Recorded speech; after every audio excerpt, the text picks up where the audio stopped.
vai Baltijā ir droši ieguldīt, ņemot vērā Krievijas tūmu, visus ģeopolitiskos apstākļus un tam līdzīgi. Kaut kādā mērā uz šo atbildi uz šo jautājumu sniedz arī tas, cik labi ir novērtētas Baltijas akcijas.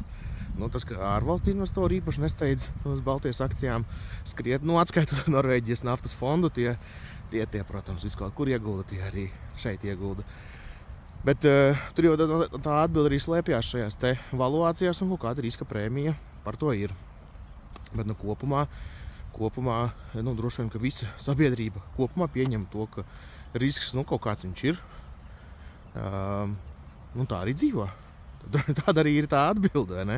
Tad, ja būtu jāsaka katrs atsevišķies uzņēmums, un šis ir lielais ģeopolitiskais riska faktors, tas ir jāvērtē kopumā. Un ja mēs viņu negribam, viss kaut kur cita paša pasauli, kur ieguldīt. Nav obligāti šeit jāiegulda. Bet tiem, kuriem ar risku viss ir kārtībā, var šeit paskatīties.